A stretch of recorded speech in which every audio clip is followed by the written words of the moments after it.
네, 자, 토지의 표시에 지목, 면적까지 했고요. 이제 23페이지 경계죠. 자, 면적과 경계는 번갈아 가면서 시험 문제가 나오는데 면적보다는 경계 쪽이 닐 문제가 좀 더 많다 보니까요. 경계 쪽에서 좀 더 자주 나옵니다. 자, 경계에 관한 내용 이제 하나하나씩 이제 살펴보도록 하죠. 자, 틀린 것은요. 1번 경계를 결정할 때는 원칙적으로 지적 측량을 실시하는 것이죠. 물론 합병은 측량하지 않지만은 합병을 제외하고는 다 측량을 하는 거죠. 2번 동일한 경계가 축척이 다른 도면에 각각 등록되어 있어요. 자, 그러면은 큰 축척이 좀 더 정확할 테니까요. 대축척, 즉 큰 축척의 도면의 경계에 따른다라는 것이고요. 그냥 일반적인 내용이고 시험에 잘 나오는 내용은 아닙니다. 자, 3번은 지적 확정 측량의 경계예요. 지적 확정 측량을 했다는 것은 도시개발 사업을 했다는 것이죠. 그래서 도시개발 사업을 통해서 경계를 이렇게 이제 정해놨어요. 그래서 공사가 완료되기에는요, 이런 식으로 공사가 완료됐어요. 근데 사업 계획도에는요, 이런 식으로 공사를 했었어야 했어요. 그런데 완료된 현황은 이런 식으로 완료가 됐어요. 그럼 계획도에 따라 등록해야 돼요? 공사가 완료된 현재 모습에 따라 등록해야 돼요? 공사가 완료된 현황대로 결정을 해야 되겠죠? 사업계획도. 근데 이것이 사업계획도하고 불일치하면요, 공사하는 과정에서 착오가 있었을 수도 있는 거죠. 그럼 그 사람들에게 한번 시정할 수 있는 길을 주기 위해서 이 공사가 완료된 현황이 사업계획도와 다르면은 일단 한번 통지는 하라는 거죠. 통지해서 스톱, 아직 등록하지 마세요. 우리가 뭐 착오가 있었으니까 그래 다시 조정을 하겠습니다. 이렇게 할 수 있으니까요. 일단 통지는 하라. 기억하시면 되고. 그 다음에 4번 경계 침범 여부가 문제로 돼요. 지적도상의 경계를 실제로 이제 복원을 합니다. 그럼 경계 복원 측량을 하는 거죠. 경계에 관한 다툼이 있다라는 거죠. 경계에 관한 다툼이 있어가지고 경계 복원 측량을 해요. 그럼 경계 복원 측량은 언제 넣습니까? 등록할 당시의 측량 방법을 그대로 따라서 복원을 한다는 거죠. 등록할 때 그 지상 경계점을 찾아가야 되기 때문에 항상 등록할 때 그 측량 방법에 따라서 거꾸로 이제 복원해 가지고 등록할 당시 지상 경계점을 찾아내겠다는 거죠. 그래서 등록 당시의 측량 방법과 동일한 방법을 합니다. 이때 5번 보시면요. 이 경우에 등록 당시에는요, 기술이 그럴 때 발달하지 않았어요. 현재는 이제 50년 후가 돼가지고 훨씬 발달된 측량 방법을 가지고 있다라고 하더라도요. 보다 정밀한 측량 방법이 있다고 하더라도 우리는 등록할 당시에 그 지상 경계점을 찾으려고 하는 것이니까 현재 보다 정밀한 측량 방법이 있다라고 하더라도 경계 복원 측량은 언제나 등록할 당시의 측량 방법을 그대로 사용합니다. 우리가 등록할 당시에 그 점을 찾으려고 하는 것이니까요. 5번이 틀린 거죠. 현재 발달된 측량 방법이 있다고 하더라도 경계복원 측량은 언제나 등록 당시의 측량 방법에 따릅니다. 자, 그리고요. 37번은요. 37번은 자, 우리가 경계, 앞에 수식어가 없이 경계 그러면은 도면상의 경계를 말하는 거죠. 도면상의 경계는 어떻습니까? 자연물로서 구획된 게 아니죠. 한 필지가 이렇게 있을 때 소유자 갑이었습니까? 이것을요. 이렇게 분할할 수도 있고요. 이렇게 분할할 수도 있고 소유자 자유잖아요. 자유니까 어떻습니까? 이거는 인위적으로 이제 구획된 선, 인위적으로 구획된 선을 그러니까 자연물로서 구획된 선이 아니라 인위적으로요. 도면상의 인위적으로 구획된 도면상의 경계를 말하는 것이죠. 실제 토지 경계는 우리는 앞에 지상이라는 말을 붙여가지고 지상 경계라고 하고 지상 경계와 경계는요 엄격하게 구별해서 사용을 합니다. 자, 이번 지적도상의 경계하고요 실제 경계가 틀려요. 그러니까 도면상의 경계하고 실제 경계가 다릅니다. 자, 다르면은 무엇을 기준으로 하느냐라는 거죠. 그러면은 이때는 도면상의 경계를 하는 거죠. 이것 때문에 우리가 도면을 만드는 거니까요. 다르게 표시된 토지를 매매를 합니다. 그럼 매매를 했을 때 그 매수인은 실제 경계, 실제 토지의 경계는 담 같은 게겠죠. 그 담을 기준으로 해서 소유권을 취득하느냐, 도면상의 기준으로 경계를 기준으로 해서 소유권을 취득하느냐, 도면상의 경계를 기준으로 해서 소유권을 취득하는 것이죠. 그러니까 실제 토지의 담 설치가 지금 잘못되어 있는 것이죠. 그래서 특별한 사정이 없으면요, 현실의 경계, 즉 실제 경계와 관계없이 지적 공부상의 경계와 지적에 의해서 소유권의 범위가 확정이 된다는 거죠. 이게 원칙이에요. 사실 이 지문은요, 지적법에서 나온 적이 없는데, 지적법에서 나오진 않았고, 이게 판례인데요. 민법에서 나왔어요, 민법에서. 예전에. 그러니까 민법이 소유권의 범위에 대해서는 민법에서 다루잖아요. 민법에서 소유권의 범위를 정함에 있어서 매매 이런 것도 다 민법 시간에 하는 것이고요. 이때 실제 경계하고 도면상의 경계가 달랐을 경우, 지적 공부의 경계하고 실제 토지에 있어서 담 이런 게 달랐을 경우에 이 소유권의 범위는요, 도면상, 지적 공부상의 그 경계를 기준으로 해서 소유권의 범위가 정해진다는 거죠. 이게 원칙인 다면 예외가 있습니다. 예외가 있는데요. 다만 자, 이의 경우에 비록 도면상 경계와 실제 경계가 다르게 된 원인이요. 기술적인 착오를 통해서 잘못된 거예요. 그러니까 도면상의 경계에는요. 여기가 두 필지가 이렇게 도면상 경계 선이 이렇게 되어 있는데 담은 어디에 설치되어 있냐면요. 담은 어디에 여기에 설치되어 있어요. 그리고 난 다음에요. 갑이라는 사람이 토지를 가지고 있다 을한테 이 토지를 팔았어요. 그럼 을이 소유권에 취득하는 범위는 담을 기준으로 해서 이만큼 소유권을 취득하느냐 아니면은 도면상의 경계를 기준으로 해서 여기까지겠습니까? 을이 소유권을 취득하느냐라는 문제가 생기는 거죠. 예. 이때였습니까? 이때 을이라는 사람은요. 실제 도면상의 경계를 기준으로 해서 여기까지 소유권을 취득한다는 거죠. 담을 기준으로 하는 것이 아니라. 근데 만약에요. 이 지적공부상의 이 경계가요. 기술적인 착오로 만약에 잘못됐어요. 그럼 잘못됐으면 어떻습니까? 이 경계가 무효라는 거죠. 잘못 이렇게 측량을 했으니까 이 경계가 무효예요. 무효이기 때문에 그렇습니까? 이건 아무 이제 의미가 없어져 버리겠죠. 무효는 효력이 없잖아요. 이 경계는 이제 아무런 효력이 없어져 버렸어요. 이럴 때는 어떻습니까? 실제 경계만큼 그러니까 실제 담을 기준으로 소유권을 취득한다는 거죠. 그래서 기술적인 착오에 의한 것이고 착오에 의한 것일 수도 있고요. 또는 더 나아가서요. 이럴 수도 있습니다. 당사자들이요. 이걸 알았어요. 불일치라는 걸 알면서요. 을한테요. 갑이 팔 때요. 이만큼만 팔겠다고 했고요. 을도 이만큼만 사겠다고 했어요. 그럼 어떻습니까? 사적 자치의 원칙상 어떻습니까? 이것이 뭐 반사회적 행위는 아니잖아요. 그러니까 이런 계약도 유효하다는 거죠. 유효하기 때문에 어떻습니까? 을은 이만큼만 소유권을 취득하겠죠. 그럼 이만큼은 소유권을 취득하려면 어떻습니까? 다시 측량을 해야 되겠죠. 그래서 이만큼 소유권을 취득하게 되겠죠. 그래서 실제 경계대로 토지를 매매할 의사요. 당사자의 의사가 있으면 의사가 우선 되겠죠. 그러니까 뭐 반사회적 행위는 아닐 테니까 이런 것들이. 이런 경우에는요. 예외적으로 실제 경계에 의할 수가 있습니다. 그러니까 이런 경우에는 이제 실제 경계에 의한다는 거죠. 이건 하나의 예외고요. 근데 이런 예외적인 특별한 사정이 없으면, 그러니까 이런 특별한 사정이 없으면은 소유권을 보면은 지적공부상의 경계에서 정해진다. 시험 문제가 나오면요, 요게 나올 가능성이 높죠. 요거까지는 잘 나올 가능성이 좀 적고요. 원칙적인 내용은 잘 기억하시기 바랍니다. 자, 3번이 틀린 것이고요. 자, 4번은 지상경계점 등록법이에요. 지상경계를 새로 정할 때는 어떻습니까? 지상경계. 분할을 일할지 신규 등록하면 지상경계를 먼저 정하겠죠. 경계를 지적공부에 등록하기 위해서는 지상경계부터 정해야 되겠죠. 그래서 지상경계를 정해놓고 그 지상경계를 이제 측량해가지고 등록을 할 거 아니에요. 그럼 지상경계가 정해져야 되겠죠.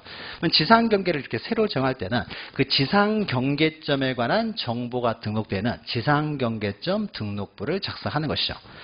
그러면 지상경계점 등록부는 지적 공부는 아니죠. 지적에 관한 부수적 장부가 되는 거죠. 그러면 지상경계점 등록부는 이 지상경계점 등록부를 통해서 우리가 알고자 하는 건 뭐예요? 그 지상경계점 표지 설치할 때 우리 지상경계 위치를 알려고 하는 거잖아요. 지상경계 위치를 당연히 등록해야 되겠죠. 지상경계 위치를 하려고 하는 거니까. 근데 그 경계점 표지라는 것이 설치하는 말뚝 같은 거 있죠. 붉은색으로 되는 이것들이 종류가 다양해요. 그래서 어떤 종류의 경계점 표지를 설치했는지 그 종류도 기록을 해야 되겠죠. 어떤 종류의 경계점 표지를 어디다가 설치했는지. 그 다음에 5번 경계점 좌표등록부 시행지역에서 지상경계점 등록 시행지역에서의 지상경계점 등록부에는요. 좌표도 등록을 합니다.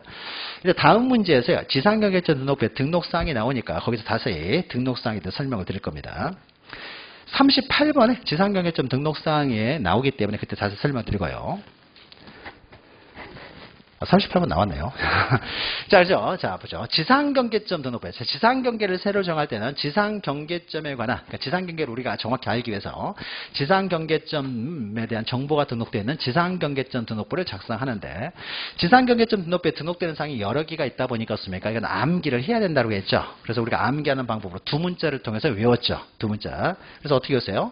소지, 좌지, 종위, 설사. 소지도 생각하면서 그래서 소지, 좌지, 종위, 설사 이렇게 외웠죠. 자, 그러면 이것은 하나 힌트고요. 두 문자는 그 의미를 알아야 되겠죠. 자, 모든 지적 공부나 지적에 관한 장부는요. 도대체 어떤 토지에 대한 장부냐. 토지부터 특정을 해야 되겠죠. 토지는 소재 지번에서 특정되기 때문에 모든 지적에 관한 장부는요. 소재 지번이 기본적으로 나와요. 그러면 소지 그러면 소재 지번이다 생각해야 되지. 소를 소유자 생각하면 안 돼요. 우리는 소유자를 알고 싶은 게 아니에요. 지상 경계점을 알려고 할 뿐인 거죠. 소유자가 바뀐다고 하더라도 변하지 않는 지상 경계점이에요. 그다음에 좌로 시작되는 것은요. 좌표밖에 없어요. 지적법에서. 그래서 좀 전에 했죠. 경계점 좌표 등록부 시행적 같은 경우는 좌표도 등록을 하고요.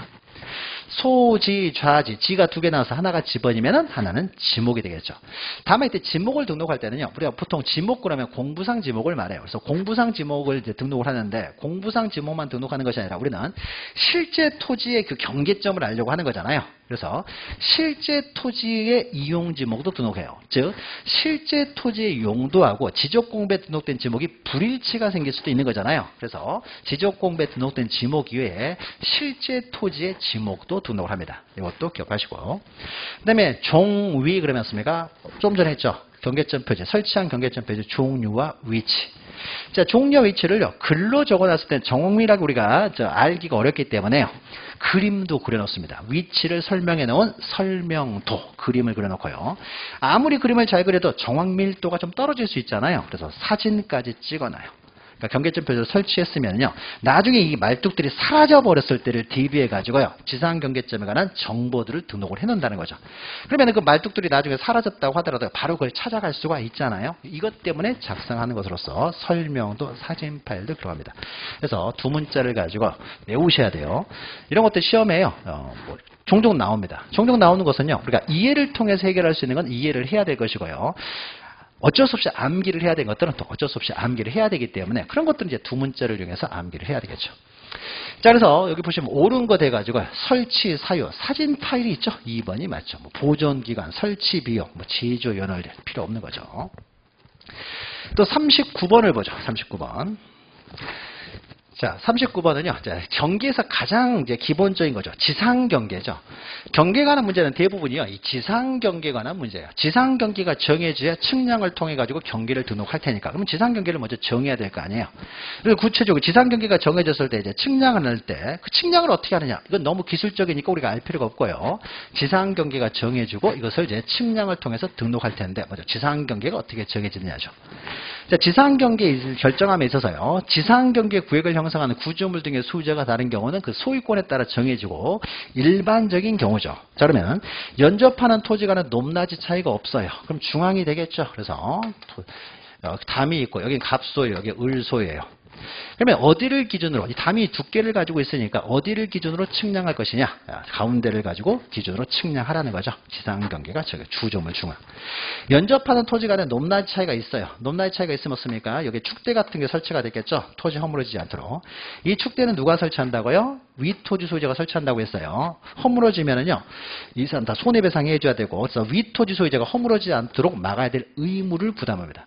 그러니까 연접하는 토지 간에 높낮이 차이가 없으면요, 반반씩 부담할 것이고요. 높낮이 차이가 있으면 위토지 소유자가 부담해요. 그러니까 이 축대는 어떻습니까? 을이 소유하기 때문에 구조물의 하단부로 기재하고요. 하단부가 토지의 경계였다는 걸 의미하겠죠. 구조물의 하단부.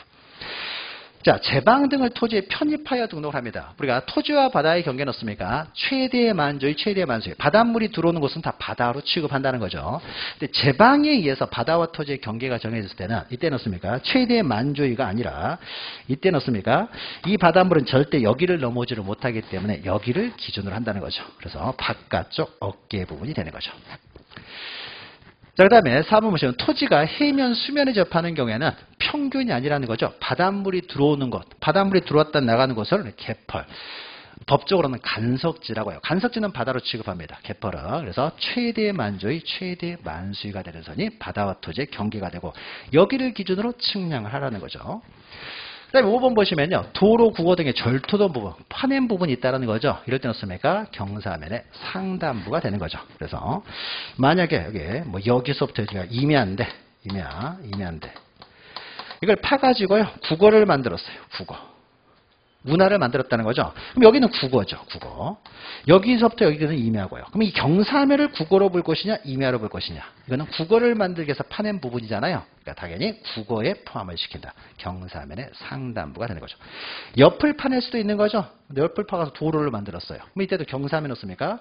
도로를 만들기 위해서 만든 부분이니까 도로에 포함을 시킨다는 거죠. 경사면의 상단부. 자, 그러니까 어떻습니까? 중앙 하나, 하단부 하나, 상단부 하나 있다는 거죠. 그래서 헷갈렸을 때는 그림을 연상하시면서요, 해결하면 되겠죠. 그래서 헷갈리지 않도록 중앙, 하단부, 상단부가 하나씩 있으니까 가장 경계에서 기본적이고 중요한 내용이 되는 거죠. 4번이 틀렸죠.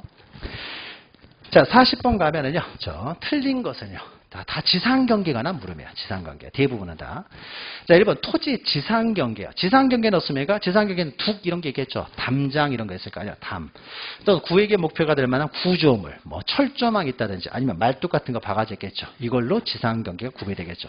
그래서 먼저 지상경계를 정해놓고 이제 경계를 측량을 통해서 경계를 등록을 할 텐데, 근데 지상경계를 정했을 때 어떻습니까? 이 지상경계에 관한 정보들을 등록해 놓은 이제 지상경계점 등록부를 작성하라는 것이죠.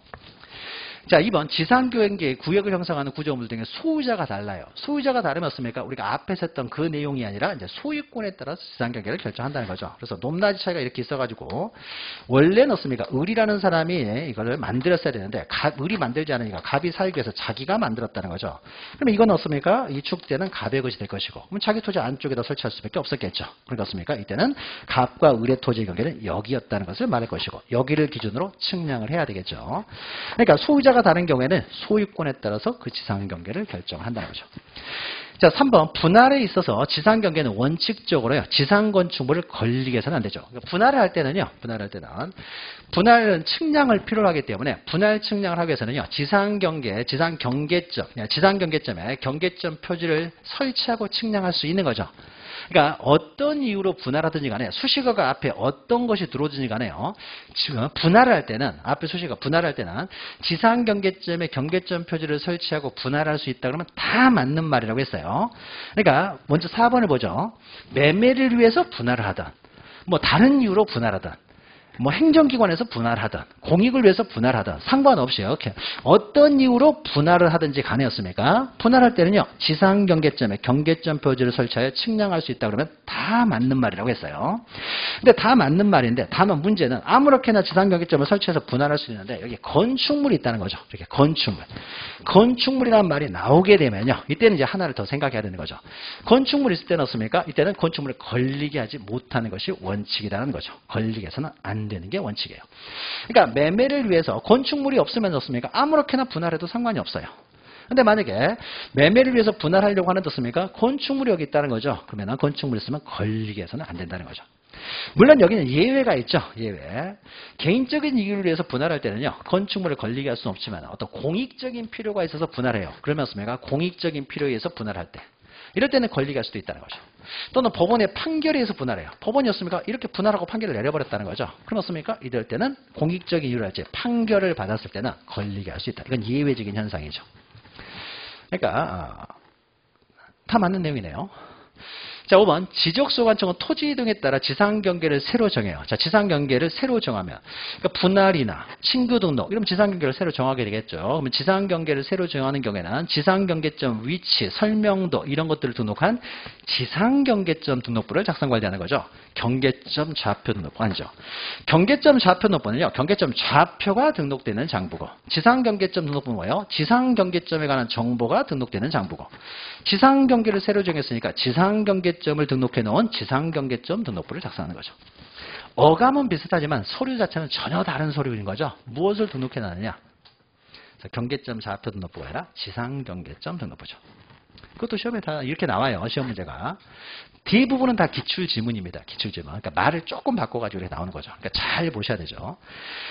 그러니까 우리가 지적법을 볼 때는요, 중개사법 보듯이 공부를 하셔야 된다고 했죠. 말 조금 바꿔놓고. 그러니까 지적법은 내용 자체가 많지도 않고 문제 자체도 너무 깊이 들어가는 내용도 아니에요. 그러니까 굉장히 단순하고 범위도 많지 않기 때문에 여기서 무조건 12문제를 내야 되거든요. 그러니까 어떻습니까? 자꾸 말을 바꿔가지고 내는 거죠.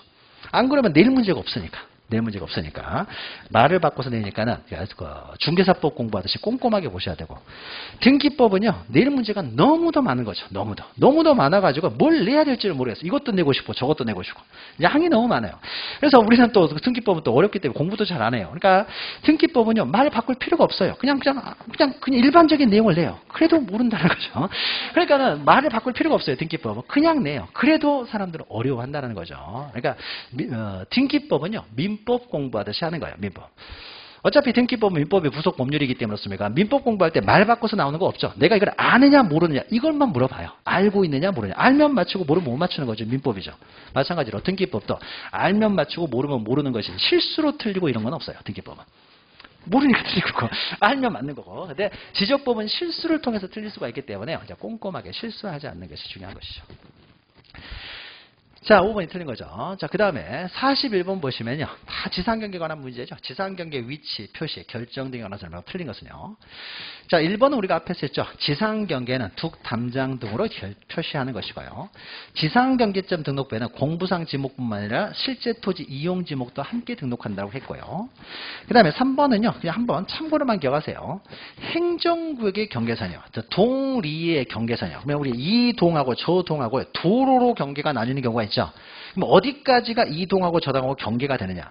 또 시골 같은 경우는 어떻습니까? 하천을 통해서 경계가 나뉘는 경우가 있죠. 그러면은 어디를 기준으로 행정구역이 동이 나뉘고 리가 나뉘느냐에 있어서는요. 하천이나 도로에서 나뉘는 경우에는요. 그 도로의 중앙, 하천의 중앙에서 경계가 나뉜다는 거죠. 이건 일반적인 상식적인 내용인 것이고요.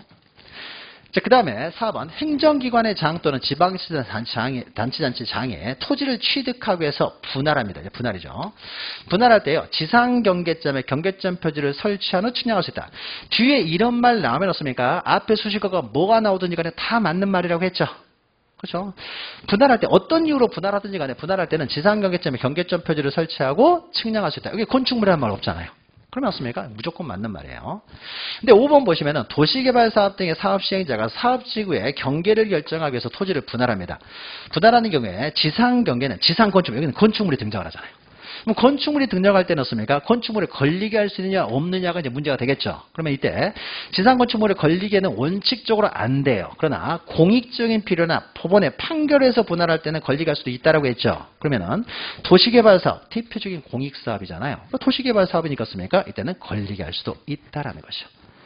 그러니까 우리가 공익이라고만 단순하게 설명했지만 뭐 여기 앞에 이제 공공사업, 도시개발사업, 또 국토의 계획 및 이용에 관한 법률이 나와요. 국토의 계획 및 이용에 관한 법률, 대표적인 공법이잖아요. 뭐 이런 것들 나오면 다 공익적인 이유 때문에 분할하는구나. 그러면 어떻습니까? 걸리게 할 수 있다라. 이렇게 생각하시면 되는 거죠.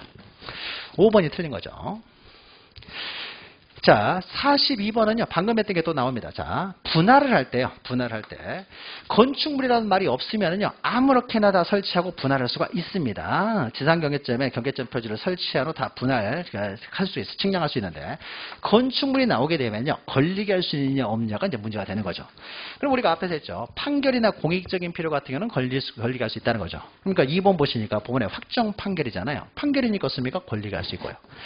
3번에 도시개발사업, 4번에 국계법 나오죠. 그 다음 우리가 앞에서 했던 공공사업, 이런 경우 걸리게 할 수 있는 거죠. 근데 1번처럼요. 소유권 이전이나 매매를 위해서 분할합니다. 소유권 이전이나 매매 같은 경우는 어떻습니까? 이런 거는 개인적인 이익이잖아요. 공익이 아니죠. 그러니까는 걸리게 하지 못하는 것이죠.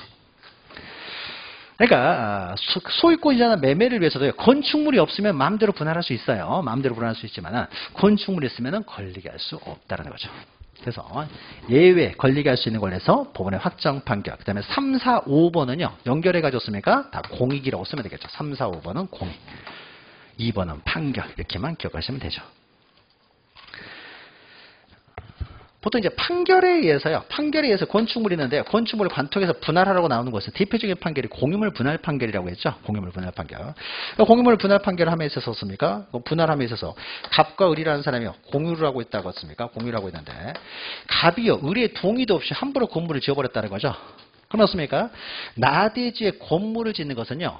공유물의 변경행위가 되기 때문에요.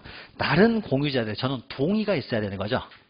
그러니까 사용수익은 어떻습니까? 이때 두 사람이 공동 소유하고 있는데 이 사람이 3분의 2고요. 이 사람이 3분의 1이에요. 지분이. 사용수익은 갑이 마음대로 할 수가 있는 거죠. 공유물의 사용수익은 지분 과반수에서 정하기 때문에 마음대로 할 수 있지만요. 공유물 자체의 처분 변경행위는 어떻습니까? 전원 동의가 있어야 되는 거죠. 근데 나대지에 건물을 짓는 것은 변경행위라는 거죠. 판례가 있잖아요. 변경행위요. 변경이니까 어떻습니까? 이거는 전원 동의가 있어야 되는데 의뢰 동의 없이 건물을 지었어요. 그러니까 어떻습니까? 이건 불법 건축물이 되겠죠. 그래서 을이라는 사람이었습니까? 을이라는 사람이었습니까? 이거 철거라고 청구할 수가 있는 거죠. 당연히. 이 건물 때문에 내 토지의 가치가 떨어졌잖아요. 이 사람 3분의 1 가지고 있는데 건물이 있으니까. 그래서 철거 청구를 합니다. 철거 청구를 했을 때 갑이라는 사람이 공유물 분할하자라고 분할 청구를 해요. 근데 공유물 분할 청구를 함에 있어서 어떻습니까? 이때 만약에 갑이라는 사람이 조그마하게 여기다 지어놨을 때는 어떻습니까? 그럼 이렇게 나누면 되잖아요. 이렇게 분할하게 되면 갑은 어떻습니까? 여전히 소유할 수가 있잖아요. 그런데 만약에 그러면 이렇게 분할하게 되면요. 철거할 필요가 없을 텐데 갑이라는 사람이 건물을 한가운데다 크게 지어버렸다는 거죠. 이 건물을 피해가지고 피해가지고 씁니까? 3분의 1, 3분의 1로 나눈다는 게 너무 불가능하다는 거죠. 이럴 때는 을한테 너무 손해보는 거죠. 그러니까 씁니까? 처음부터 값이 잘못 지은 거잖아요. 철거될 건물이니까요. 이걸 피해가지고 나눌 수가 없어요. 안 되겠다. 이렇게 나누라고 하는 거죠. 그러면 나누 그러면 어떻습니까? 여기에 대해서는 어떻습니까? 값이 소유하겠지만 이 부분은 어떻습니까? 철거를 할 수밖에 없는 거죠. 철거를. 여기는 법정지상권이 생기지 않겠죠. 법정지상권이 생기지 않겠죠. 원래 철거해야 될 건물이잖아요. 원래 철거해야 될 건물은요. 법정지상권이 인정이 안 돼요. 그러니까 원래 철거할 필요가 없던 것이 우연에 의해서 철거될 문제가 발생했을 때 법정지상권 인정하는 것이지 원래 철거될 건물이었잖아요. 이런 건 법정지상권이 절대 인정이 안 됩니다. 그러니까 철거해야 되는 거죠. 여기 철거하면 여기도 철거돼야 되겠죠. 근데 법정지상권은요. 이럴 때는 또 법정지상권이 생길 수 있어요. 만약에 공유물 분할 판결에 의해서 되는 것이 아니라 건물을 여기다가 지어놨어요. 갑이라는 사람이 조그맣게. 그래서 을의 승낙도 없이 건물을 지었기 때문에 을이었습니까? 철거를 청구했더니 갑이 공유물 분할 청구를 해요. 그래서 분할하자 해가지고 이렇게 이제 분할합니다. 그래서 이게 분할해가지고 습니까? 이걸 갑이 갖고 을이 가지면 습니까? 이거 철거할 필요 없잖아요. 근데 분할하는 과정에서 굳이였습니까? 이제 분할 협의를 하는 거예요. 협의하는 과정에서 을이라는 사람이 이거 갖겠다는 거야. 나는 이쪽 토지가 마음에 든다. 그래서 이제 이거는 을이 갖고요. 이거는 갑이 갖기로 습니까? 분할 협의가 이루어졌어요. 그럼 원래 이 건물은 철거할 필요가 없었던 거죠. 근데 을이 굳이 이 토지를 갖겠다고 한 거잖아요. 그래서 씁니까? 그러면 이제 건물 소유자와 토지 소유자가 다 깨졌죠. 이럴 때는 어떻습니까? 원래 철거하지 않아도 될 건물이었잖아요. 이럴 때는 법정지상권이 인정되는 거예요. 그러니까 이건 철거할 필요가 없는 거죠. 너무 어렵네. 법정지상권은 원래 좀 어려워요. 좀 어렵죠. 그러니까 어려운데, 그러니까 우리가 간단하게 보면 이렇게 되는 거죠. 그러니까 우리 두 가지 예를 들어보면 어떻게 됩니까? 그러니까 소유자가 있으면 소유자하고 건물과 토지의 소유자가 달라졌는데 습니까? 달라졌을 때요. 여기서 이제 두 가지 예를 들어보면은 처음에 원래 철거됐어야 될 건물은 없습니까? 법정지상권 인정이 안 된다는 거죠. 근데 원래 철거할 필요가 없었던 건물이었기 때문에 이거는 법정지상권이 인정이 되는 거예요. 그러니까 인정되고 안정되지 않는 것들요. 그렇게 생각하시면요. 이해가 되는 거예요. 또. 그러니까 원래 철거될 필요가 없었던 것이라면 그러니까 재판상 공유물 분할 판결에 의해서요. 재판상 분할됐을 때 어떻습니까? 법정지상권 인정이 안 됐죠. 근데 분할 협의에 의해서 분할하는 과정에서 소유자가 달라졌어요. 이럴 때는 법정지상권 인정하는 거예요. 이거는 그 이유는 뭐예요? 원래 철거될 필요가 있었기 때문에. 이건 원래 철거될 필요가 없었기 때문에. 그러니까 법정지상권을 인정하는 이유가 바로 그것 때문이니까 원래 철거될 필요가 없는 것을 우연해서 철거되는 걸 막기 위해서 인정된 제도니까 인정할 것이냐 말 것이냐는 뭘 보는 거예요? 이게 원래 철거될 건물이었냐 철거되지 않아도 되는 건물이었냐 이걸 보는 거예요. 그래서 거기에 따라서 인정할 것이냐 말 것이냐. 법정지상권 문제는 다 판례에서 나오잖아요. 판례가 판단하면서 제일 먼저 보는 게 뭐겠어요? 바로 그걸 보는 거예요. 그걸 보면서 인정하고 인정하지 않고 하는 거죠. 자, 그 다음에 이제 43번을 보죠. 자, 경계의 마지막이네요. 틀린 것은요. 자, 1번 보시면 등록 전환하여 토지에 지번을 부여할 때는 그 지번 부여장 안에서 종합무잖아요. 인접토지번번에 부번을 붙이는 것이 원칙이다. 등록 전환 신규 등록은 부번 붙이는 게 원칙이다. 맞죠? 2번 지적소관청의 직권으로 토지 표시의 이동 현황을 조사해요. 자, 신청에서 토지 이동 정리에 있어서 신청이 없으면 직권을 할 수 있는 거죠. 직권을 하기 위해서 1년에 한 번씩 없습니까? 계획을 수립하고요. 그 계획에 따라서 조사해가지고 등록을 하는 거죠. 자, 조사하여 지목 등을 결정할 때는 토지 이용 현황 조사 계획을 수립하는 게 아니죠. 토지 이용이 아니라 토지 이동인 거죠. 이것도 기출이에요. 토지 이용이 아니라 이동인 거죠. 그러니까 우리 지적법에서는 토지 이용 나오면 다 틀린 말이에요. 우리는 이동을 다루지 이용을 다루는 게 아니죠. 우리 지적법에서는 토지 현재 사실 상태를 다루는 것이고요. 이걸 어떻게 이용하느냐는 국계법에서 다루는 거죠. 그러니까 우리 지적법에서 이용 나오면 다 틀린 거예요. 2번이 틀렸죠. 자, 3번 면적이 단위는 제곱미터라며 경계점 좌표 높은 시행지역에서는 제곱미터의 한 자리 단위로 한다. 맞죠? 그 다음에 4번 지적도의 측정이 600분의 1 지역에서 씁니까? 면적 측정 결과가 0.4면 이건 0.1까지 등록을 하는 거잖아요. 그러니까 0.4 나오면 그대로 0.4로 등록하면 되죠. 0.04가 나왔을 때는 이제 0.1로 등록하는 거고요. 자, 5번 절토된 부분이 있습니다. 그러면 경사면에 상단부를 지상 경계한다. 맞죠? 자, 경계에 관해서도 나올 문제는 거의 다 집어넣은 것이고요. 그 다음에 27페이지 보시면 지적 공부를 보죠.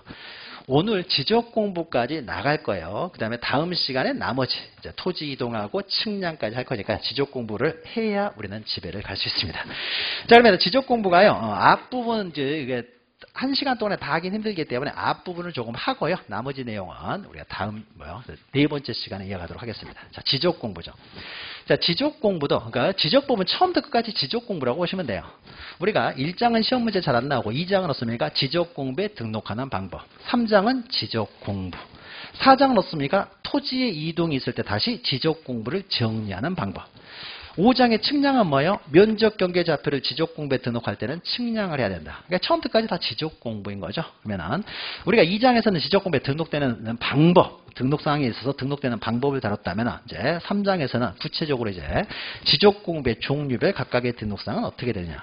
여기서도요. 보통 한 두세 문제 나와요. 두 문제 나오기도 적으면 두 문제, 많으면요 어쩔 때는 또 5문제까지 나올 때도 있어요. 그러니까 우리가 2장, 3장, 4장, 5장은요 다 중요해요. 양이 얼마 많지 않기 때문에 다 해야 되겠죠. 자, 대표 문제부터 하나씩 보도록 하죠. 자, 등록상의 연결이 틀린 것은요. 가장 일반적인 내용이죠. 지적 공부의 종류별 등록사항이죠. 자, 임야대장하고 토지대장과 등록되는 사항이 동일합니다. 그럼 여기는 다 등록되는데 등록되지 않는 사항들만 몇 가지 기억하시면 되죠. 그래서 우리가 지적 공부의 종류를 알면은요, 토지대장, 임야대장에 등록되지 않는 사항을 알 수 있죠. 그래서 일단 토지대장, 임야대장에 다 등록하고 나섰습니까? 소유자도 토지대장, 임야대장에 등록을 하는데 소유자가 두 사람 이상이었을 때 그 지분요, 지분까지 여기다 다 등록하려고 했더니 부피가 너무 커지더라 이거죠. 그래서 지분은 없습니까? 공유지원명부로 빼버리고, 또 토지에 대한 정보로서 대지권의 목적이 되었을 때 대지권에 관한 사항을 기록하려고 했더니 었습니까? 대지권에 관한 사항을 기록하려고 했더니 또 부피가 너무 커지는 거예요. 그래서 대지권에 관한 사항은 대지권 등록부로 빼가지고 기록을 하고요. 또 그림으로 그려져야 되는 이제 토지의 정보가 있죠. 대표적인 경계죠. 경계는 그림으로 그려져야 되기 때문에 었습니까? 도면으로 빼버리고. 그 다음에 좌표는 토지의 표시인데 좌표를 다 여기다 기록하려고 했더니 또 부피가 너무 커지는 거예요. 그러니까 좌표는 경계점 좌표 등록부로 빼버리고. 그러니까 우리가 지적 공부의 종류를 알면 어떻습니까? 토지대장, 임야대장에 등록되지 않는 것을 알 수가 있는 거죠. 그리고 나머지는 다 등록된다는 거죠. 토지의 소재, 등급 뭐 이런 거 다 등록됩니다. 2번 경계점 좌표 등록부에 좌표 등록되죠. 근데 면적은 어떻습니까? 우리가 앞에 했죠. 경계점 좌표 등록부에서 면적을 산출을 했다고 하더라도, 여기 좌표를 보고 면적을 산출했다 하더라도 그 면적은 경계점 좌표 등록부에 등록하는 것이 아니라 토지대장에 등록한다고 했죠. 그 다음에 오른쪽에 건축물의 구조물의 위치, 여기 위치요. 위치는 그림으로 그려져야 되잖아요. 이렇습니까? 대장이라는 것은 문자나 숫자로 문자나 숫자로 기록되는 장부로는 대장이라고 하고요. 그림으로 그려지는 걸 도면이라고 하는 거죠. 그러면 우리가 대장에 5가지가 있다고 했죠. 대장 5가지. 그 도면 2가지가 있잖아요. 그래서 토지대장, 임야대장, 공유지원명부, 대지권 등록부, 경계점 좌표 등록부 다 문자나 숫자로 그려지기 때문에 이거는 대장 5가지. 그림으로 그려지는 지적도, 임야도 도면 2가지가 있는 거죠. 그러면 어떻습니까? 어떤 위치 이런 건 어떻습니까? 그림으로 그려져야 되기 때문에 당연히 도면에만 등록되겠죠. 도면에 등록되는 거죠.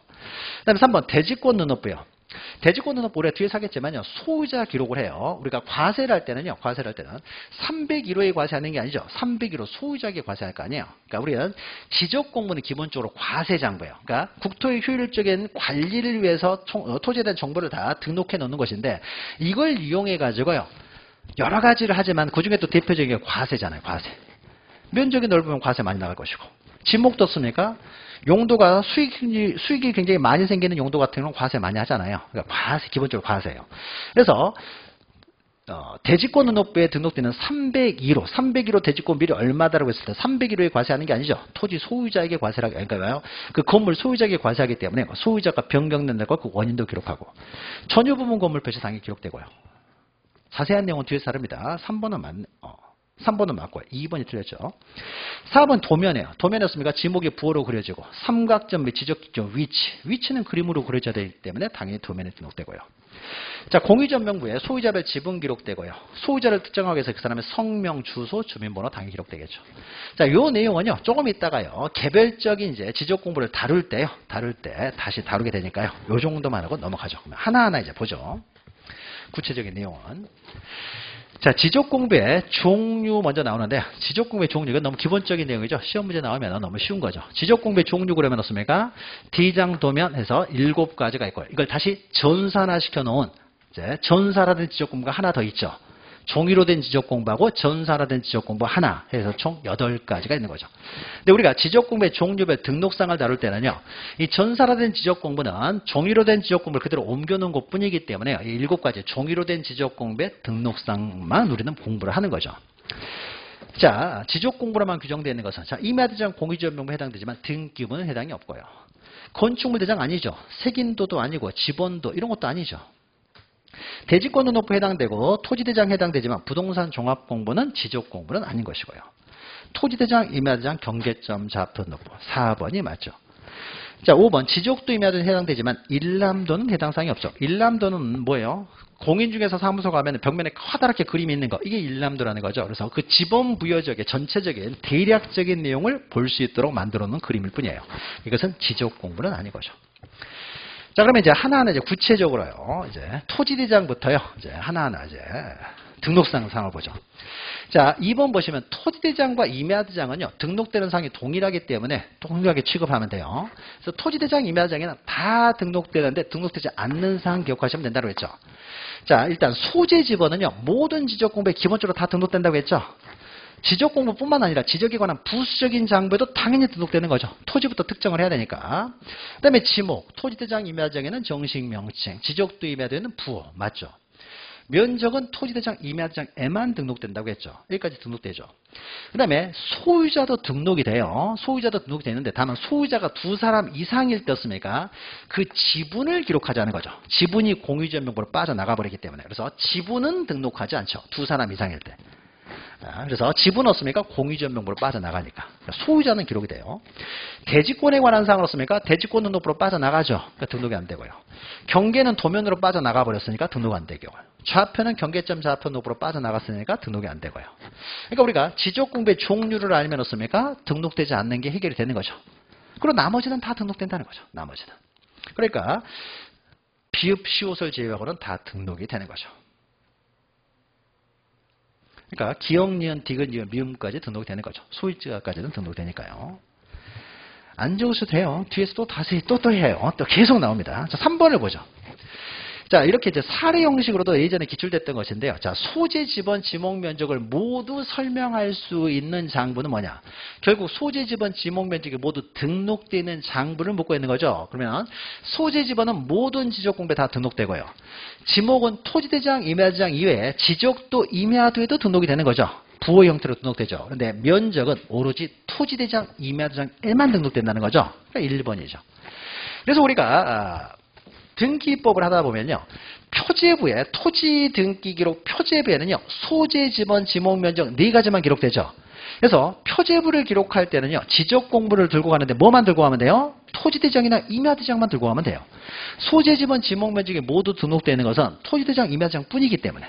그래서 보존 등기할 때 씁니까? 나머지 지적 공부를 할 필요 없죠. 토지대장 또는 임야대장만 가져가면 되는 것이죠. 그럼 다시 한번 정리하면요. 자, 토지대장, 임야대장에 등록되지 않는 상황 해가지고 방금 했던 거 다시 한번 정리해보죠. 경계는 도면으로 빠져나가고. 그 다음에 소유권, 소유자는 기록을 해요. 근데 소유자가 2사람 이상일 때 소유권 지분은 공유지원명부로 빠져나가고. 대지권에 관한 사항은 대지권 등록부로 빠져나가고. 좌표는 경계점 좌표 등록부로 빠져나가고. 그러니까 이런 것들은 기록이 안 된다. 자, 그러면 또 참고로 씁니까? 토지대장, 임야대장에만 등록되는 또 4가지를 비교해서 기억하시면요. 또 문제를 빨리 풀 수가 있는 거죠. 토지대장, 임야대장만 등록되는 가장 중요한 것이 면적이죠. 면적은 토지대장, 임야대장에만 등록된다. 그러면 여기에 토지대장, 임야대장을 제외한 나머지 지적공부는요. 그 필요한 만큼만 빼가지고 기록하고 나머지는 토지대장, 임야대장에 다 기록을 해야 되겠죠. 토지대장, 임야대장에 다 기록하는데 토지대장, 임야대장의 부피가 커지는 걸 막기 위해서 필요한 만큼만 빼가지고 기록을 해요. 그러면 요게 나오게 된 배경하고 상관이 없는 것들 없습니까? 토지대장, 임야대장에만 기록하면 되죠. 대표적인 것이 토지 이동사유. 이건 다 필요한 만큼만 기록하고 공유지원명부는 소유자 지분만 기록하면 되는 거죠. 다른 거 지분 기록할 필요 없잖아요. 소유자별 지분만 기록하고. 대지권 등록부에 넣습니까? 대지권만 기록하면 되잖아요. 경계점 좌표 등록부에는 좌표만 기록하면 되잖아요. 나머지는 기록할 필요가 없잖아요. 그럼 나머지는 없습니까? 토지대장, 임야대장. 그 다음에 대표적인 것이 없습니까? 또 개별 공시지가 이런 것도 기록이 되는데 이것도 토지대장, 임야대장에만. 토지 등급. 그러니까 요 장부하고는 전혀 상관이 없는 것들이죠. 이 장부하고 상관이 없는 것들은 다 토지대장, 임야대장에만 기록한다. 그러니까 토지대장, 임야대장에만 기록하는 4가지. 기록되지 않는 4가지를 비교해서 기억하시면 문제가 좀 더 빨리 풀릴 수가 있겠죠. 특히 면적이 중요하죠. 면적. 이런 것들 여러분 기본 강의할 때 유인물에 다 자세하게 나와 있어요. 유인물 거기 보시면 다 이렇게 정리되어 있으니까 참고로 보시면 되고요. 자, 그 다음에 4번 어떻습니까? 이것도 시험 문제 나왔어요. 너무 거저 맞추라는 거죠. 토지 이동사유가 등록되는 거. 토지대장, 임야대장 뿐인 거죠. 토지 이동사유는. 이렇게도 시험 문제가 나온 적이 있었어요. 자, 5번 보시면요. 토지대장, 임야대장에 등록되는 사항으로 이제 옳은 것이라고 했는데 사실 이런 게 좀 어려운데 또 답은 또 쉽게 맞출 수 있는 내용인데요. 이것도 기출됐던 내용인데 예전에.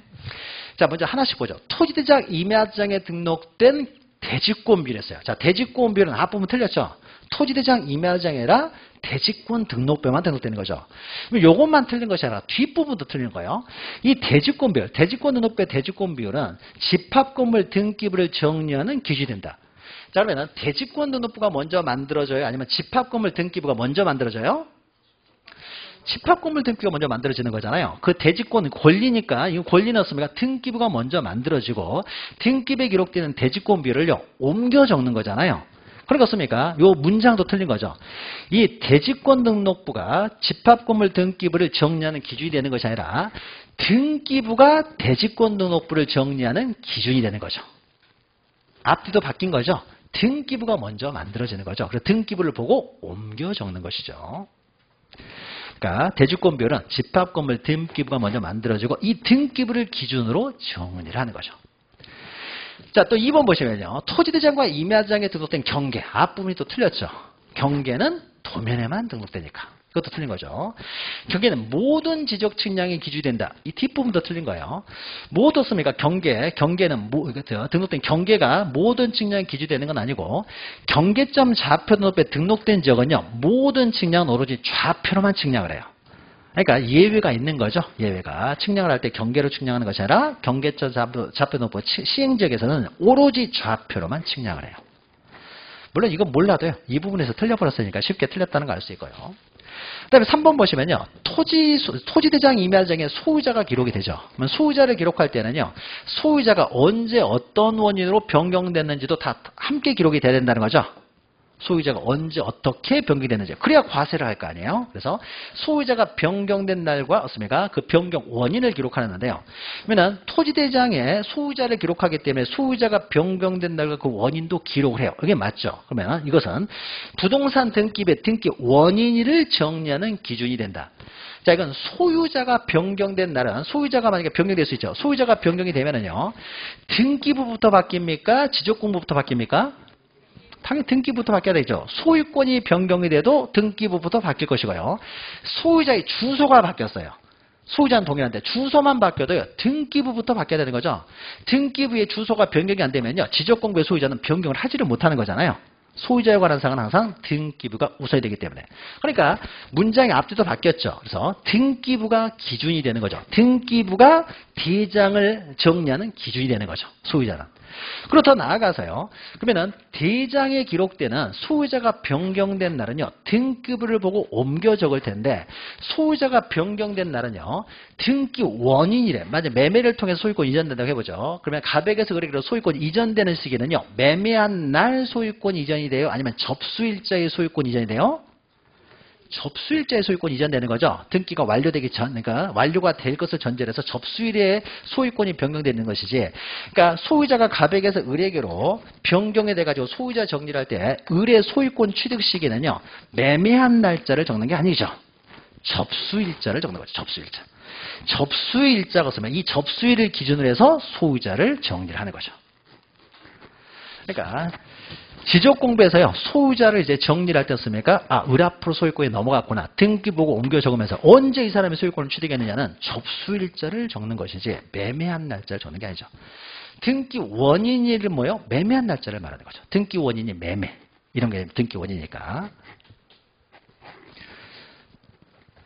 그 다음에 4번 보시면요. 이건 그냥 참고로만 보시면 돼요. 토지대장 임야대장에 등록된 개별 공시지가요. 자, 공시지가 넣습니까? 과세 기준이 되는 거죠. 과세 기준이 되는 것이지 신청 수수료 우리가 토지대장 열람할 때 씁니까? 내 토지가요 100평이냐 1000평이냐에 따라 수로가 달라지느냐 수로 달라지지 않습니다. 그러니까 건당 수수료가 나가는 거야. 건당 수수료죠. 그래서 수수료는 없으니까 필지수를 기준으로 하는 거야. 필지수. 한 필지나 두 필지나 세 필지. 그러니까 필지마다 수수료를 내는 거죠. 필지마다 수수료를 내는 것이지 개별 공시지가에 따라 수수료를 내는 게 아닌 거죠. 개별 공시지가는 과세 기준이고 수수료는요. 필지수를 기준으로 해서 수수료를 냅니다. 예전에 기출 나왔는데 일단 당황을 하게 되죠. 이렇게 나오면 문제가 길면요. 그러면 하나하나 뒷부분은 몰라도요. 이제 하나씩 틀렸다라고 하는데 마지막 번이 먼저 쉽게 나왔으니까요. 또 답은 맞출 수 있는 거예요. 자, 토지대장 임야정에 등록된 토지의 소재 지번 지목 면적은 부동산 등기부 표제부의 토지의 필상을 기재하는 기준된다. 당연히 맞죠. 토지의 표시는 지적공부가 우선. 소유자는 등기부가 우선. 소재지번 지목 면적이니까요. 그러니까 등기부를 넣습니까? 기록을 할 때 소재지번 지목 면적 표제부를 기록할 때는 지적공부 보고 옮겨 적는 거죠. 그러니까 5번은 당연히 맞는 거죠. 그러니까 1, 2, 3, 4번은 이게 뭔 말이냐 하더라도요. 5번이 너무 당연한 말이기 때문에 맞출 수 있는 거죠. 자, 6번은요. 이것도 아주 오래전에요. 기출됐던 내용입니다. 그래서 구체적인 토지대장을 이렇게 주어지면서 문제를 풀려고 하는데 우리 토지대장을 이제 읽는 방법을 보시면 됩니다. 잡으러요. 자, 공행중개사 갑이 이제 토지대장을 보고 설명을 합니다. 그러면 이제 하나씩 보죠. 자, 토지대장이요. 그러면 왼쪽에 이제 고유번호가 있죠. 고유번호는 19자리로 구성되어 있어요. 그러면 왼쪽에 10자리는 행정구역을 나타내고요. 오른쪽에 9자리가 있는데 9자리 중에 뒤에 8자리가 지번을 나타내고요. 지번 앞에 한 자리 넣습니까? 산자에 해당하는 대장 구분 표시가 들어가죠.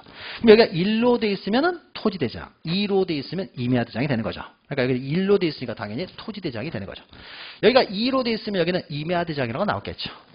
그 다음에 뒤에 보니까 8자가 지번이죠. 그러면 앞에 4자리는 본번, 뒤에 4자리는 부번. 그러면 0158에 0000이니까요. 부번은 없죠. 본번만 158번지죠. 158번지. 그렇죠. 158번지니까 없습니까? 이렇게 고유번호가 이렇게 만들어졌겠죠. 자, 그 다음에 축척은 1200분의 1이니까요. 시골이겠죠. 도시 같은 경우는 600분의 1이잖아요. 그러니까 시골이겠죠. 근데 1200분의 1이니까요. 농촌, 구획정리 사업이 이루어진 것은 아니에요.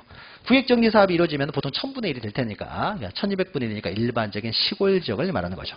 자, 밑에 이제 토지의 표시예요. 소유자 부분은 제외하고 토지의 표시했었습니까? 먼저 신규 등록 72년 8월 1일 넣었습니까? 매립 준공 바다를 메우러 가지고 이제 신규 등록이 됐다는 거죠. 신규등 이때였습니까? 그래서 8월 1일날 이제 최초로 등록이 됐다는 것이고요. 그때였습니까? 등록됐을 때 지목은 전이었고요. 면적은 100제곱미터다. 앞에 있는 01 이건 중요한 게 아니에요. 이거는 그 지목의 코드 번호를 말해요. 우리가 전답 과손 이렇게 나오잖아요. 그러니까 전이 1번인 거죠. 그럼 잡종지는 몇 번이겠어요? 28번이 되겠죠. 이거는 지목 코드 번호니까 별 의미가 없고.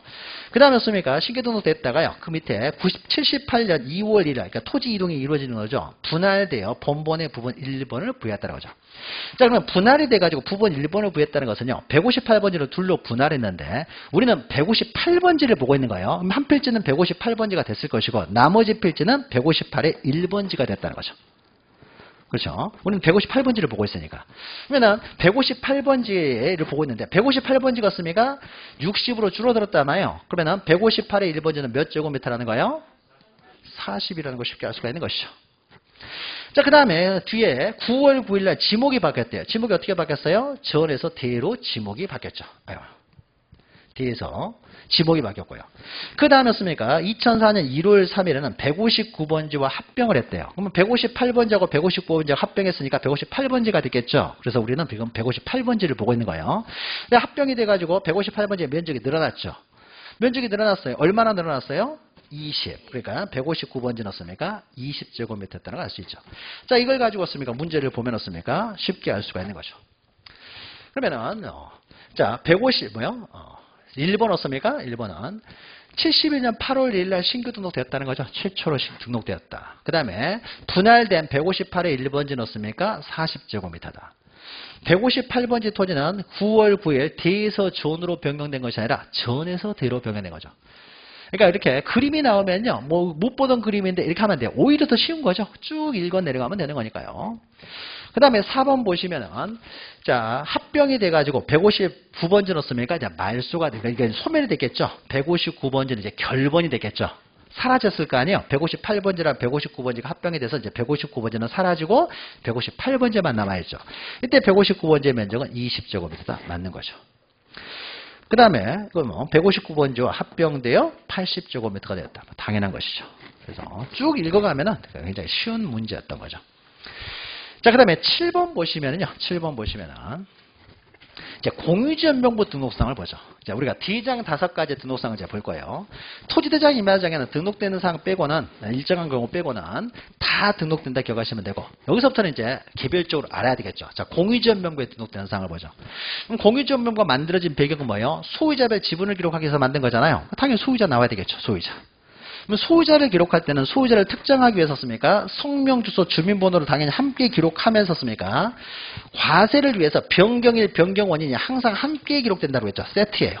소유자 기록할 때는 변경일, 변경 원인이 세트예요. 그러니까 토지대장 임야장에도 당연히 변경일, 변경 원인이 기록되겠죠. 그래서 무조건 세트로 기록되는 것이다. 기억하시면 되고 소유자가 기록이 안 되면 이것도 기록이 안 될 것이고 소유자가 기록되면 반드시 기록되는 거죠.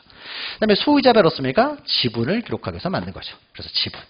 그러니까 소유자별 지분. 이것 때문에 만든 거. 이것만 기억하면 되는 거죠.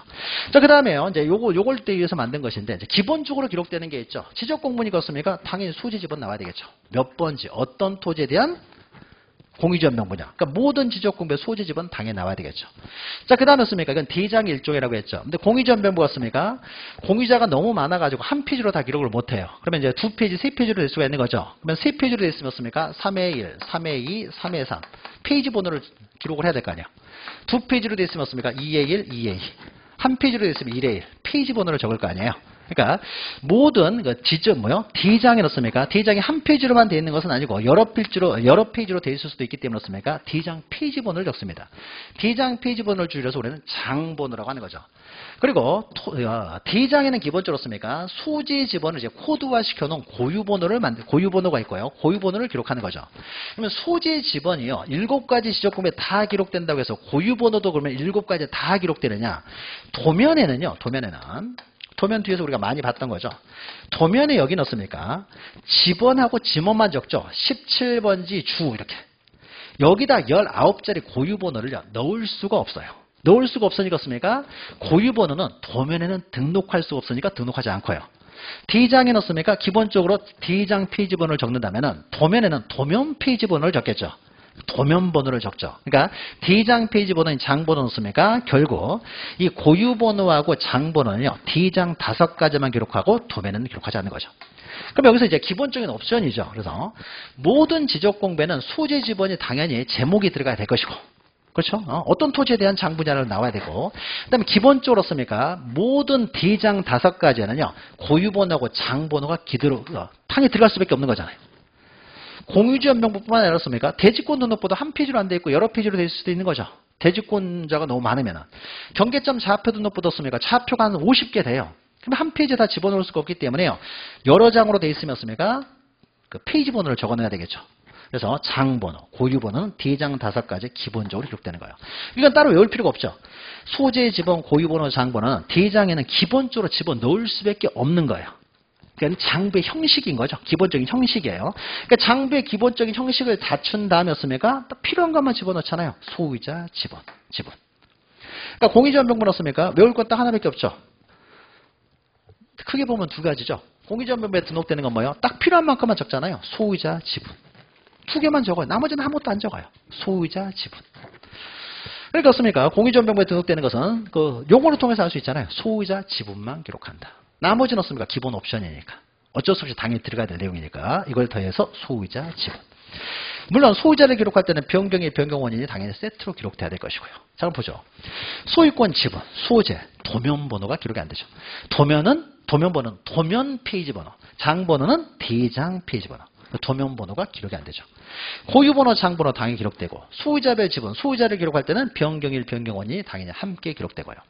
그럼 우리가 뒤에서 어차피 나오기 때문에 도면 번호는요. 그러면 D장에는 D장 페이지 번호를 적는다 그러면 도면에는 도면 페이지를 번호를 적겠죠. 그래서 만약에 어떤 지역이었습니까? 여기가 뭐 서초동이다 그러는데 한 페이지로 다 집어넣지를 못해요. 도면 하나로 다 집어넣지를 못해가지고 결국 16장의 도면으로 만들어서 집어넣었어요. 그럼 도면마다 씁니까? 이건 1호 도면, 이건 2호 도면, 3호 도면, 4호 도면, 5호 도면, 6호, 7호, 8호 이렇게 도면 번호를 적어놓겠죠. 그래서 각 도면마다 씁니까? 도면 번호가 다 들어가 있겠죠. 근데 도면 번호를 여기다 집어넣은 것은요, 이 도면을 정리하는데 편할 수 있다라고 의미도 있지만요, 이럴 수 있는 거죠.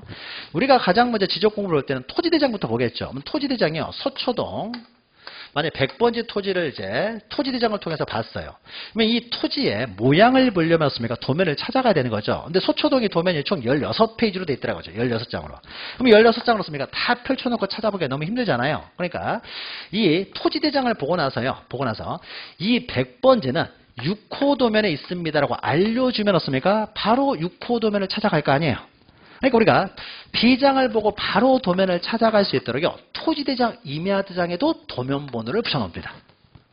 그러니까 토지대장, 임야대장에 도면번호를 붙이는 이유는 토지대장, 임야대장이 도면이기 때문에 붙이는 것이 아니라 도면을 바로 찾아가라고 붙이는 것이죠.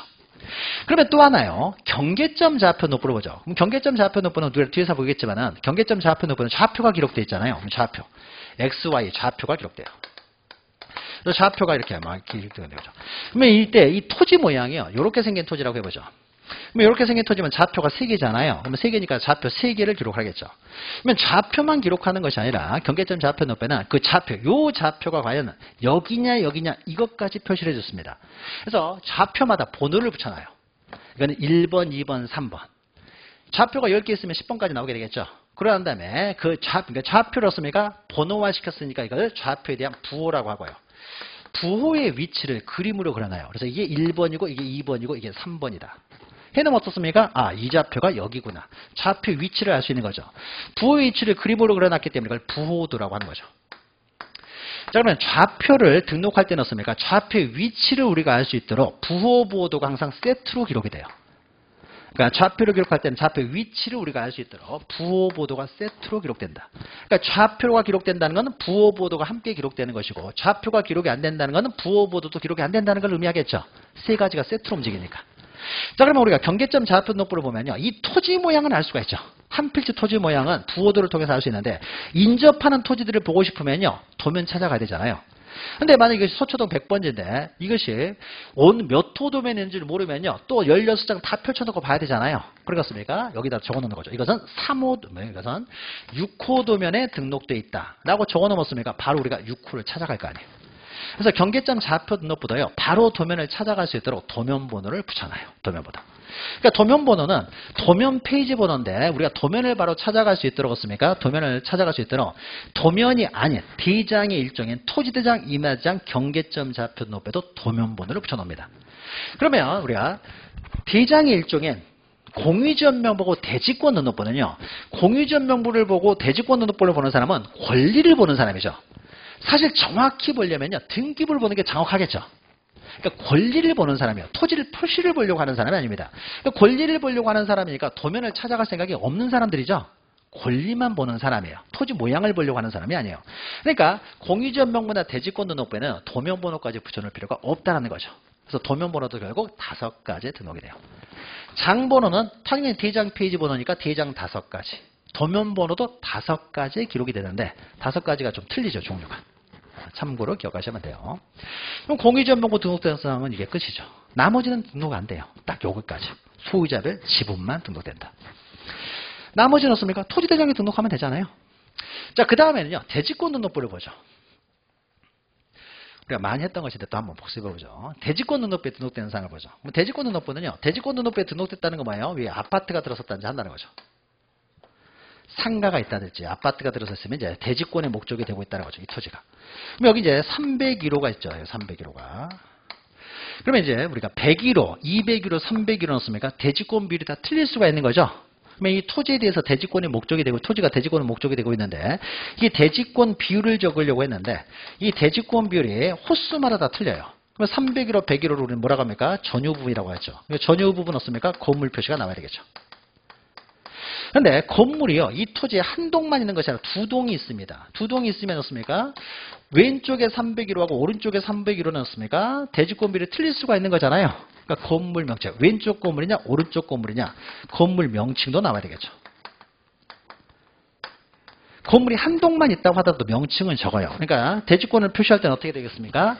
오른쪽 건물 301호는 대지권 비율이 얼마다. 왼쪽 건물에 201호는 대지권 비율이 얼마다. 하나라도 빠져버리면 어떻습니까? 과세를 못하겠죠. 세 개가 항상 세트로 기록이 되는 거죠. 세트로. 그래서 이것은 대지권을 표시할 때는요. 어떤 건물의 몇 호가 대지권 비율이 얼마냐라고 표시해야 되기 때문에 세 개가 항상 세트로 기록되면서요. 그러면 301호의 대지권 비율이 얼마다라고 나왔어요. 그러면 301호에 과세하는 게 아니죠. 301호 소유자한테 과세를 할 거 아니에요. 그러니까 소유자가 당연히 나와 있어야 되겠죠. 소유자. 그래야 과세를 할 테니까. 그럼 소유자를 기록할 때는요. 이 사람의 성명, 주소, 주민번호를 적을 것이고 소유자가 변경 원인, 변경일도 기록을 해야 되겠죠. 1월 1일부터 소유권을 취득했는지 7월 1일부터 소유권을 취득했는지 과세가 틀려질 거 아니에요. 그렇죠? 그러니까 변경일, 변경 원인이 당연히 함께 기록되면서 301호 소유자가요. 한 사람이 아니라 두 사람이에요. 그러면 대지권 비율도 없습니까? 그 비율에 따라 나뉠 거 아니에요. 그러니까 소유자가 두 사람 이상이면요. 그 비율도 기록을 해야 되겠죠. 비율도 기록해요. 그러니까 소유, 지분이죠. 지분. 지분도 기록을 해야 되겠죠. 자, 이걸 기록하기 위해서 대지권 등록부가 나온 거죠. 그럼 대지권 등록부 넣었습니까? 딱 이것만 기록하면 되겠죠. 나머지는 기록할 필요가 없잖아요. 딱 이것만 기록하는 거예요. 결국 대지권과 그 소유자 기록하는 거예요. 대지권과 소유자. 자, 그러면 대지권 등록부 등록사항은 없습니까? 먼저 대지권 비율, 전유부분 건물 표시, 건물 명칭 이 세 가지를 가지고 대지권을 표시하는 거죠. 이 세 가지하고 결국 과세를 위해서 소유자 기록하고요. 소유자를 기록할 때는 성명, 주소, 주민번호, 변경의 변경 원인이 항상 세트로 기록되고 소유자가 두 사람 이상이면 그 지분도 기록이 될 것이고 딱 이걸 위해서 만든 거예요. 근데 기본적으로 이제 들어가야 될 내용이 있겠죠. 기본적인 소재 지분 당연히 들어가야 될 거 아니에요. 그 다음에 T장이 일종이니까 없습니까? 고유번호, 장번호가 당연히 기록돼야 되겠죠. 이거는 기본적인 옵션이니까 기본적인 장부의 형식을 갖춘 다음에 그 다음에 필요한 만큼만 기록하면 되는 거죠. 자, 그러니까 대지권 등록부에 등록되는 사항은 없습니까? 또 이게 전부예요. 딱 필요한 만큼만 적고 나머지는 기록을 하지 않죠. 자, 그러면 적어놓고 보니까 없습니까? 그러니까 대지권 등록부도 많은 것처럼 보이지만 딱 두 가지만 기억하시면 돼요. 적어놓고 보니까요. 가운데 대지권만 빼버리니까 없습니까? 공유지원명부 등록되는 사항하고 동일하죠. 그러니까 공유지원명부 등록되는 사항 더하기 대지권 하면 끝나는 거죠. 그래서 시험을 위해서 전략적으로 기억할 때는 공유지원명부 더하기 대지권 하면은 대지권 등록부 등록사항이 되는 거죠. 그러니까 뭐 따로 뭐 이렇게 뭐 두 문자 같은 거 필요 없죠. 두 문자. 공유지원명부는 소유자별 지분 기록한다. 대지권 등록부는 거기다가 대지권을 더해 놓으면은 대지권 등록부가 된다. 끝이죠. 자, 그럼 보죠. 대지권 등록부에 등록되는 사항으로만 나열된 것은 자, 소재지번 당연히 기록되고 자, 지목은 없습니까? 토지대장 임야장에는 정식명칭, 지적도 임야되는 부호 딱 네 가지만 기록되죠. 계속 외우는 거잖아요. 지목은 기록 안 되죠. 저주부분 건물 표시일 거예요. 자, 대지권 비율, 소유자와 그 지분 기록되고요. 건물 명칭일 거예요. 개별 공시지가는 기록이 안 되죠. 딱 필요한 것 빼고는 기록 안 하니까. 그럼 이런 것들 없습니까? 토지대장에만 기록하면 되는 거죠. 그 다음에 3번 보시면요. 대지권 등록을 하려고 했는데 부피가 너무 커져요. 그러니까 두 페이지, 세 페이지로 만들 수 있잖아요. 그러니까 장번호. 세 페이지도 있으면 어떻습니까? 3회 1, 3회 2, 3회 3. 네 페이지도 있으면 4회 1, 4회 2, 4회 4, 4회 3, 4회 4. 장번호. 토지 이동 사유는 토지대장 임야장에만 등록되는 거죠. 대지권 비율 지분일 거예요. 건물 명칭, 대지권 비율, 소유권 지분, 토지의 고유번호. 4번이 맞네요. 그러니까 이거는 기본 옵션에다가 딱 필요한 만큼 적었다라는 거죠. 그 다음에 5번 지번일 거예요. 대지권 비율, 소유권 지분이 있지만 도면번호가 없죠. 그러니까 이렇게 그냥 딱 정리해버리는 것이 훨씬 편하겠죠. 이렇게 하나하나 뭐 외우기보다는 이게 딱 이렇게 정리해버리면 훨씬 편한 거죠. 자, 그러면은 시험 문제는요, 9번처럼 예전에 이제 출제가 됐어요. 이거 한 2번 나오는데, 자, 공유지원명부와 대지권 등록부에 공통된 등록상을 모두 고른 것은, 자, 그러면 공유지원명부에 등록되는 것은 당연히 대지권 등록부에도 등록이 되는 거죠. 그렇죠. 근데 대지권 등록부에만 등록되지만 공유지원명부에 등록되지 않는 것은 대지권에 관한 사항뿐이잖아요. 그렇습니까? 1번. 대지권 비율은 없습니까? 대지권 등록부에만 등록되는 거죠. 자, 소유자 당연히 기록되고요. 고유번호, 소재, 지분 다 기록되잖아요. 그러니까 공유지원명부에 기록되는 사항이니까 당연히 대지권 등록부에도 기록이 되겠죠. 그러니까 기억만 빼고는 다 공통적으로 기록되는 사항이 되는 거죠. 소유자 기록할 때는 변경일, 변경 원인은 항상 세트로 기록된다는 것이니까 기억하시면 되고요. 자, 그 다음에 이제 경계점 좌표등록부 등록사항을 보죠. 경계점 좌표등록부. 우리가 경계점 좌표등록부 등록사항은요, 조금 전에 했네요. 경계점 좌표등록부 등록된 사항은 없습니까? 이것도 없습니까? 좌표 기록하려고 만든 거잖아요. 그럼 기본적으로 없습니까? 소재 지분은 당연히 나와야 될 것이고. 이건 기본이고요. 대장이 일종이니까 없습니까? 고유번호, 장번호가 당연히 나와야 되겠죠. 고유번호, 장번호. 그러니까 D장, 도면 빼고는 다 기록하니까 고유번호, 장번호. 그 다음에 만들게 된 배경은 이거 기본적인 옵션이고요. 그 다음에 없습니까? 좌표죠. 좌표를 기록할 때는요, 좌표 위치를 보기 위해서 없습니까? 부호보도가 항상 세트로 기록된다고 했죠. 그 다음에 없습니까? 그 다음에 토지 모양을 본 다음에 그 인접하는 토지 모양 보도록 하기 위해서 없습니까? 지적 도면의 번호까지 기록을 해놓는다는 거죠. 이 토지는 몇 호 도면에 있다. 그러면 경계점 좌표 등록부에 등록되는 사항은 뭐만 기억하면 돼요? 좌표 도면 번호만 기억하시면 되죠. 이 두 가지는 어차피 공통이니까. 좌표 도면 번호. 물론 좌표를 기록할 때는 부호 보도가 항상 세트로 기록된다는 것은 당연한 것이고. 그러니까는 자 D장 5가지는 이제 정리가 됐어요. D장 5가지는요. 공유지원명부 등록되는 사항은 소유자별 지분 2개만 기억하시면 되고, 그 다음에 대지권 등록부 넣었습니까? 대지권 더하기 공유지원명부. 그러면 끝나는 거고, 경계점 좌표 등록부 넣었습니까? 좌표와 도면번호. 그럼 넣었습니까? 다 정리가 된 거죠. 그 나머지 넣었습니까? 다 토지대장 임야대장에 끝난 거잖아요. 그러니까 이것을 뭐 이렇게 매년 시험 문제가 지적공개 종류별 등록사항이 매년 시험 문제가 굉장히 자주 나오는데 사실은 뭐 두 문자고 뭐고 필요 없죠. 우리가 명칭, 그러니까 명칭만 알면은 당연히 해결되니까. 자, 보죠. 그러면 옳은 것만으로. 소재 지번 당연할 것이고, 토지 이동사에는 토지대장, 임야대장에만. 토지 고유번호, 도면번호, 부호번호, 2번이 맞네요. 자, 3번. 경계. 경계는 도면에 그려질 것이죠. 그림으로 그려져야 되니까. 위치. 그림으로 그려져야 되잖아요. 그러니까 삼각점 및 지적기점 위치도 도면에만 그려지는 거죠. 좌표 기록되고요. 색인도는 도면에 있는 거죠. 색인도. 우리가 조금 이따 도면을 이제 다룰 거고요. 그러니까 우리가 뭐 왜 이게 뭐냐 알 필요 없어요. 그냥 경계점 좌표 높이는 요것만 기록되는 거니까. 요거. 그 이외에는 아무것도 기록이 안 되니까요. 색인도는 도면에 기록되죠. 또 건축물 및 구조물의 위치도 도면에 기록되는 사항이죠. 도면은 조금 이따 할 것이고요. 면적은 토지대장, 임야대장에만. 그다음에 경계점 좌표 높이도 한 페이지로 안 돼 있고 여러 페이지로 될 수도 있잖아요. 그러니까 장번호. 그러니까 고유번호, 장번호는 당연히 기록되니까. 그렇죠. 그러니까 면적이 기록이 안 되는 거죠. 그러니까 2번만 맞는 거죠. 자, 그래서 이것은 반드시 정리를 하셔야 돼요. 지적공부의 종류별 등록사항은요, 우리가 여러 번 했기 때문에, 그러니까 5가지 그 지적공부의 D장에 등록되는 사항은요, D장에 등록되는 사항은, 자, 이렇게 정리를 하고요. 그러면 이제 정리가 끝났으니까. 자, 11번부터요, 시간이 좀, 그러네요. 계속하기가 좀 그러네요. 자, 5분만 쉬었다가요, 5분만 쉬었다가, 도면, 조금만 보도록 할게요. 도면 조금만.